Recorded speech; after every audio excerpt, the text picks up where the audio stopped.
Love you guys. Love you. Sanya Lopez!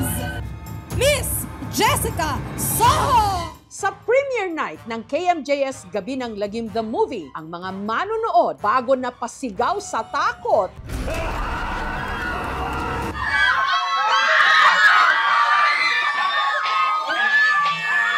Napatili muna sa kilig. Emma Bacosa Pacquiao! Nang rumampa sa black carpet ang batang boksingero at rising heartthrob na si Eman Bacosa Pacquiao. Napapanood ko yung mga interviews niya, napakabuting tao, napakabuting bata. Idol po to ng mama ko at idol ko po to. Pero si Eman, halos manlamig daw sa takot sa premiere night. Hindi lang daw niya kasi makakaengkwentro si Pochong, ang derbalang at ang mga demonyo sa pelikula. Balita ko, may inaabangan ka daw dito, ah. Makakaharap din niya ang kanyang celebrity crush, Jillian Ward! ang isa sa mga bida ng KMJS Gabi ng Lagim the Movie, si Jillian Ward. Sana suportahan niyo po ang movie namin. Anong naman mo sa tatay? Sa panayam kasi ni Eman kay Boy Abunda, nagkaaminan. Crush mong artistang Pinay. Jillian Ward. Jillian Ward. Kinilig naman ako. Kung may sasabihin ka kay Jillian Ward, anong gusto mong sabihin? Nanonood yan? Hi po. Sana magkita po tayo sunod. Sabi niya, sana magkita kami soon. So, ayun, I hope to see you soon din.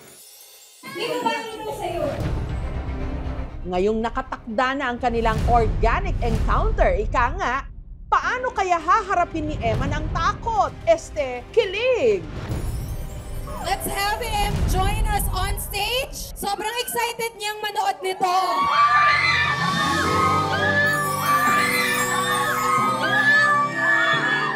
Ready na ba ang lahat para sa Gabi ng Lambing? Hindi sukat akalain ng 21 anyos na si Eman na matutuon sa kanyang spotlight. Sa mahabang panahon kasi, malayo siya sa mata ng publiko. Winner by unanimous decision, Eman Bacosa! Pero pagkatapos manalo ni Eman sa Thrilla in Manila 2, nakitang lumapit siya sa kanyang ama, ang Pinoy boxing legend na si Manny Pacquiao, at sa misis nitong si Jinky Pacquiao. Ang mga pinagdaanan ni Eman, pati na kung paano siya tinanggap ng kanyang ama, dito niya unang ibinahagi sa KMJS. Ano pakiramdam? Pinagmalaki ka ng tatay mo. Siyempre po, masaya po ako. Manny Pacquiao in the last round after that. Anong pakiramdam na pinapapanood mo siya, tapos alam mo, siya yun, tatay ko yan. Ay, thank you Lord sa lahat ng pwede kong maging uma, siya pa talaga. Nung maliit pa po ako, naintindihan ko na kaagad yung sitwasyon. Naintindihan ko po na meron rin po siyang sariling pamilya, kaya hindi na po ako masyado nagtatanong. Pero may pressure din yun, Emma, na? Opo. Na anak ka ni Pacquiao, Opo. Focus lang po ako sa fight. Hindi po ako nagpapadala sa pangalan kasi at the end of the day, hindi naman po ako si Manny Pacquiao. Ako naman po si Eman Bacosa Pacquiao. Matapos maitampok ang kanyang istorya, nakuha ni Eman ang simpatya at pagmamahal ng publiko. Sinubaybayan ang kanyang bawat galaw. Nababasa ko po yung mga comments na maganda po daw yung nanay ko, maganda daw yung pagpalaki sa akin. Thankful ako kay God kasi may mga tao nakaka-appreciate sa pamilya ko at sa akin. Gayunman, hindi rin siya nakaligtas sa mga pambabatikos. Kung anong nasa isip nila, bala na sila. Ang Panginoon naman talaga nakakaalam ng totoo na mabait yung mama ko, tsaka hindi pa kami masamang tao. Pag may sinasabi silang masama sa mama ko o sa akin, sinasabi ko lang God bless, ganun. Mabuti po, wag na lang po kayong magsalita tungkol sa akin at sa daddy ko kung ano man po yung nangyari sa amin noon, sa amin na lang po yun. Kasi kikita nyo naman po, sumusuporta naman po siya sa akin. Stop the negativities, spread love. Mabuti rin daw na nalaman ng publiko ang kanyang pinagdaanan para hindi na raw ma-question pa ang kanyang husay bilang boksingero. Para ma-clear out na rin yung mga sabi-sabi na baka binili ni Eman yung fight. Lagi rin po kasi akong ini-issue tuwing laban na binibili ko daw yung fight, baka di daw ako nagtitraining ng hard, kaya daw madali ko daw natatalo yung mga kalaban. Nagtitraining po talaga ako ng maayos. Kasabay ng pagkilala sa kanya, ang pagbubukas ng iba't ibang oportunidad. pumirma siya ng kontrata sa Sparkle GMA Artist Center. Bago po kami nag-sign ng contract, pinag-pray muna namin yung kontrata na, Lord, plano mo po ba talaga to and endorsement? Pero pinaka-focus ko po talaga ngayon is boxing. Hanggang marami nga ang kinilig sa inamin niya kay Boy. Crush mong artistang Pinay. Jillian Ward. Jillian Ward. Kung may sasabihin ka kay Jillian Ward, anong gusto mong sabihin? Hi po. Sana magkita po tayo sunod. Love you. Napapanood ko dati yung mga teleserye niya. Ang ganda pala niya. At saka ang cute, ganun. Marunong rin pala siya sumayaw, ganun. Tsaka kumanta. Yun yung nagustuhan ko sa kanya. Godly rin naman siya. Maalaga sa pamilya niya at caring masyado siya. Welcome to GMA. And I pray na hindi ka magbago. I pray po na he stays true to himself, very godly, and may God bless him always. And sabi niya, sana magkita kami soon. So, ayun, I hope to see you soon din. Looking forward to, meet her.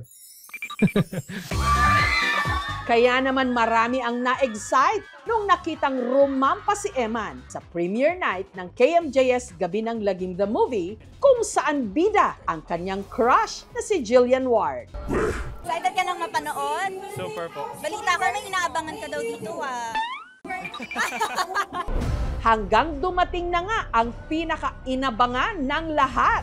Ang bida ng Sanib, Jillian Ward! Sa pagrampa ni Jillian sa black carpet, nangyari na nga ang pinaka-inabangang organic encounter ng taon. Sino ba ito sa'yo na ayaw magpakilala? Sino kaya yun? Let's have him join us on stage. Sobrang excited niyang manood nito.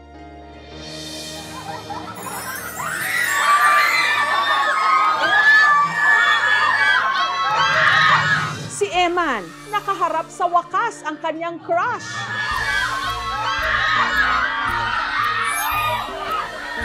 Oh my goodness!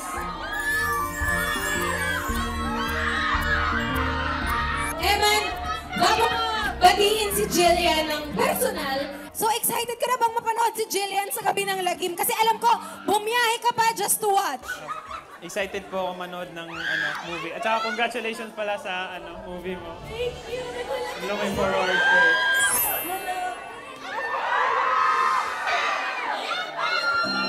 Sobrang ganda mo.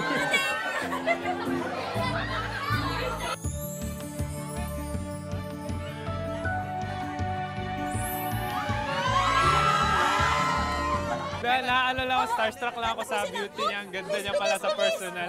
Sobrang ganda. Hindi ko ina-expect. Thank you sa pagpunta. Ako, hindi ko na-expect.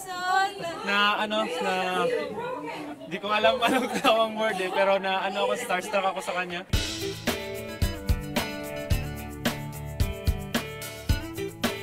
Hindi ko in-expect na makakamit po kayong lahat. Isipin mo na lang, ang dami mong tagahanga, di ba? Isipin mo dahil sa mga napanalunan mo sa boxing.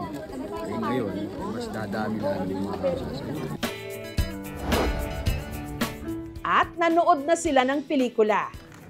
Si Eman, nasa harap lang ni Jillian. Kamusta ka na, Eman, after na-interview ka namin? Maayos naman po. Bless po. Glory to God po. Congratulations, Thank you ha? so much po. Basta huwag ka makakalimot, ha? Oh, never po. Siyempre, tita pa naman. Uy, anong pakiramdam?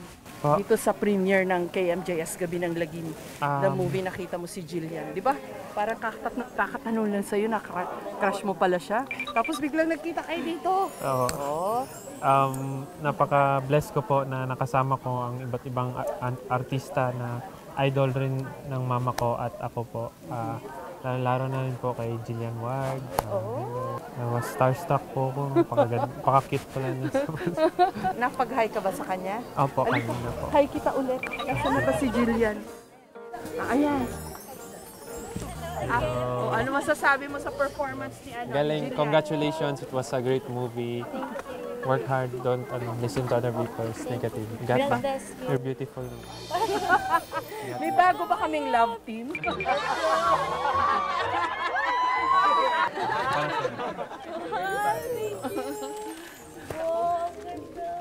Baka maging ninang ako nito. Congrats ha, congrats. Gayunman, ang naging kilos ni Eman sa pagtatagpo nila ni Jillian, umani ng samot-saring reaksyon.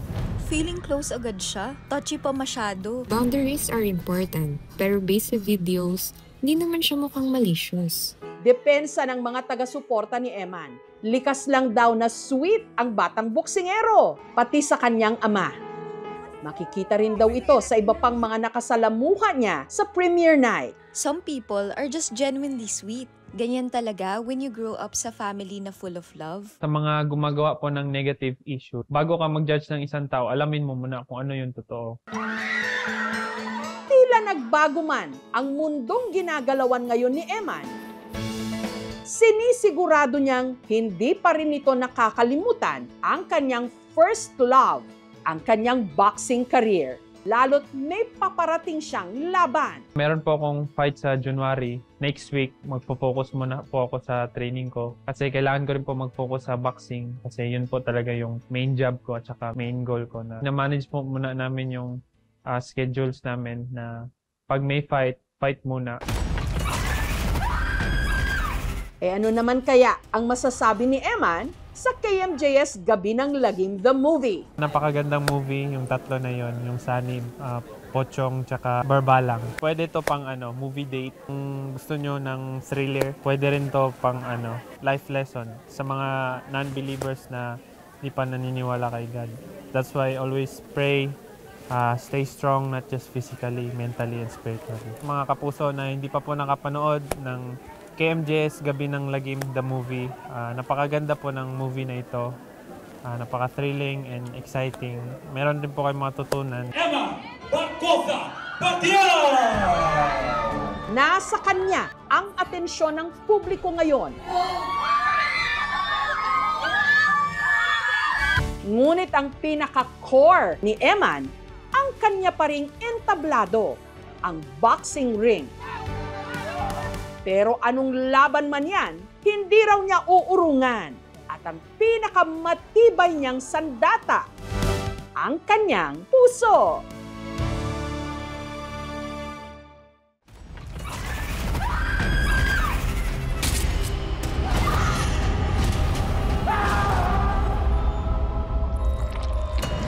Alangga ko ikaw, Apo.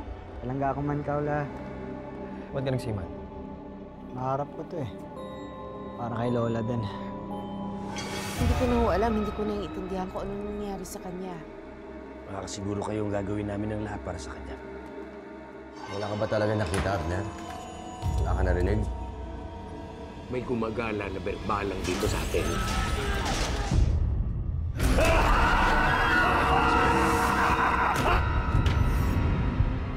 Ang mga nangangambang puso't isip, ginagamit yan ng demonyo para kumapit sa kaluluwa ng tao. Alam mo kung sino yung dapat mong ipagdasal na hindi mo makita? Si Pochong. Kumakain ng patay, may mata ng pusa, may pakpak ng pangke, lumalakas kapag kabilugan ng buwan. Mag-iingat ka sa masusunod mo sasabihin. You know about the Pochong? Please refrain from talking about Pochong. Do not attract its attention. Father Rex, yan po bang pinakamatinding sanib na naharap ninyo? Hindi ako titigil hanggang hindi ako nakapaningin. Hindi tayo papatay. Kakampi natin ang Diyos. Huwag gusto mo makita sa akin! Ha? Masusunod ang kaluluwa mo, Silvierno! Mapatawad ang Diyos sa lahat ng lumalapit sa kanya!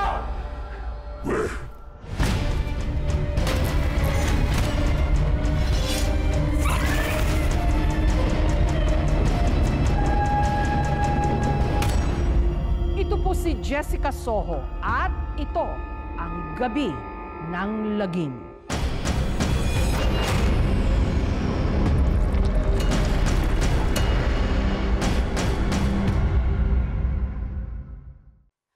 Thank you for watching, mga kapuso. Kung nagustuhan niyo po ang videong ito, subscribe na sa GMA Public Affairs YouTube channel.